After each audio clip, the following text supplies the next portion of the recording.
Good morning प्यारे बच्चों। आज की ऑनलाइन क्लास में आप सबका स्वागत है। आज के वीडियो में हम सीखेंगे हिंदी कक्षा 8 द्वितीय सत्र का पाठ नंबर 4 लाल बहादुर शास्त्री का स्वाध्याय। तो स्वाध्याय में सबसे पहला प्रश्न है,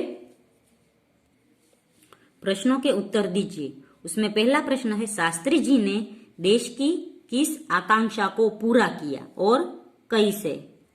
तो उसका जवाब है, प्रधानमंत्री के रूप में नेहरू एक समृद्ध राजनीतिक विरासत छोड़कर गए थे। उनकी मृत्यु के बाद उसे कुशलतापूर्वक संभालकर शास्त्री जी ने देश की आकांक्षा पूरी की। शास्त्री जी का चरित्र निर्मल था, उनमें अद्भुत संकल्प शक्ति थी। राष्ट्र को लाभ पहुंचाना उनके हर कर्म का एक मात्र उद्देश्य था। उनके इन्हीं गुणों के बल पर वे नेहरू जी की विरासत को संभालने और उसे आगे बढ़ाने का कठिन काम पूरा कर सके। दूसरा प्रश्न है, लाल बहादुर शास्त्री पर गांधी जी के आदर्शों का क्या प्रभाव पड़ा? तो उसका जवाब होगा, लाल बहादुर शास्त्री जी का जन्म एक साधारण परिवार में हुआ था और उसी में उनकी परवरिश भी हुई। प्रधानमंत्री जैसे ऊंचे पद पर पहुंचने पर भी वे सामान्य ही बने रहे। विनम्रता, सरलता, सादगी और जनसेवा की भावना उनके व्यक्तित्व के अभिन्न अंग बन गई थी। ये सारे गुण महात्मा जी के थे, जो शास्त्री जी में अपने आप आ गए थे। गांधी जी की तरह उन्होंने अछूतोद्धार कार्यक्रम भी चलाया था। तो इस प्रकार लाल बहादुर शास्त्री पर गांधी जी के आदर्शों का प्रभाव पड़ा। तीसरा प्रश्न है, शास्त्री जी के संसदीय जीवन की शुरुआत कैसे हुई? तो उसका जवाब होगा, शास्त्री जी में कार्य के प्रति गहरी प्रतिष्ठा या निष्ठा थी। वे मेहनत करने की अदम्य क्षमता भी रखते थे। अपने इन्हीं गुणों के कारण सन 1937 में वे संयुक्त प्रांत के व्यवस्थापिका सभा के लिए निर्वाचित हुए। स्वतंत्रता प्राप्ति के बाद कई बार वे संसद के लिए चुने गए, परंतु उनके संसदीय जीवन की वास्तविक शुरुआत सन 1937 के निर्वाचन से ही हुई। आगे का प्रश्न है, चौथा, छात्रों के दीक्षांत समारोह में शास्त्री जी ने कौन से विचार व्यक्त किए? तो शास्त्री जी ने दीक्षांत समारोह में कहा कि आपके भविष्य की मंजिल चाहे जो कुछ भी हो, आप में से प्रत्येक को यह सोचना चाहिए कि आप सबसे पहले देश के नागरिक हैं। यह आपको संविधान द्वारा प्रदत्त कुछ अधिकार देता है, लेकिन इससे कुछ कर्तव्यों का भी बोझ आता है, जिसे समझना चाहिए। हमारा देश प्रजातांत्रिक है, जो निजी स्वतंत्रता देता है, लेकिन इस स्वतंत्रता का उपयोग एक व्यवस्थित समाज के हित में स्वेच्छा से लगाए गए प्रतिबंधों के तहत होना चाहिए। आगे का प्रश्न है, परिच्छेद में रेखांकित शब्दों के अर्थ शब्दकोश में से ढूंढकर उन्हें शब्दकोश के क्रम में लिखिए। तो यहाँ पे रेखांकित किए गए शब्द है 1, 2, 3, 4, 5, 6, 7। तो सबसे पहला रेखांकित शब्द है रीढ़। तो रीढ़ का अर्थ होता है मेरुदंड। फिर रेखांकित शब्द है अमिट।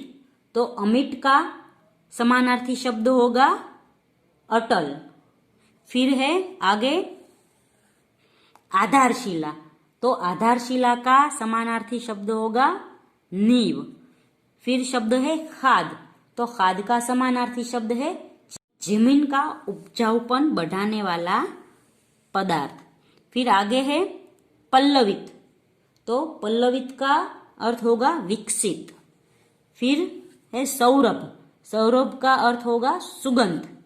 आगे है सभ्य, तो सभ्य का अर्थ होगा शिष्ट।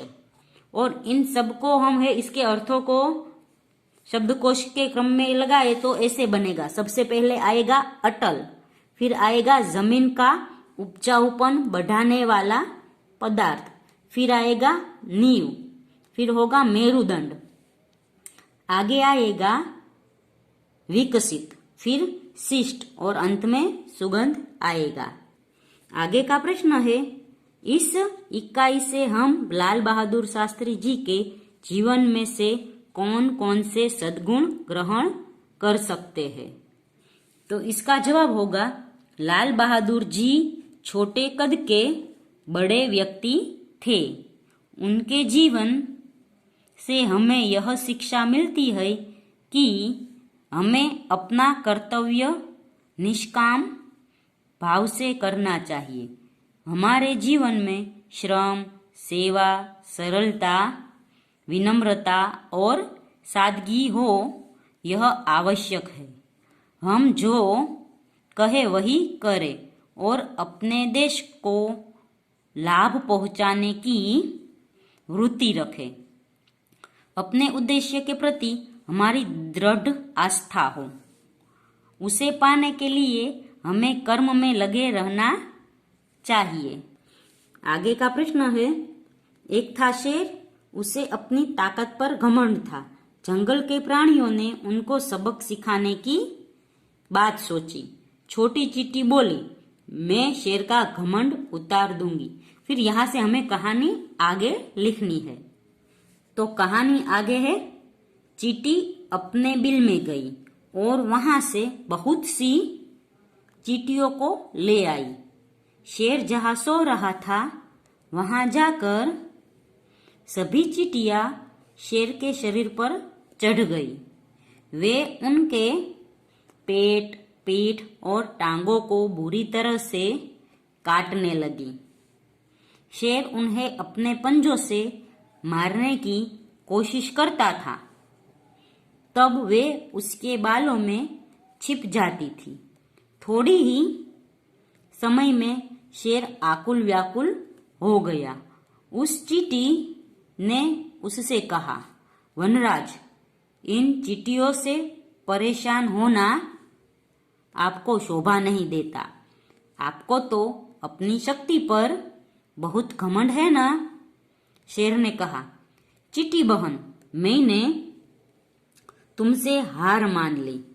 अब मैं कभी अपनी ताकत पर घमंड नहीं करूंगा। मैं शेर हूं तो तुमने सवा शेर बनकर दिखा दिया। जंगल के प्राणियों ने खुश होकर चींटी का विजय जुलूस निकाला। तो बच्चों, यहाँ स्वाध्याय खत्म होता है। अगले वीडियो में हम इस पाठ की भाषा सज्जता सीखेंगे।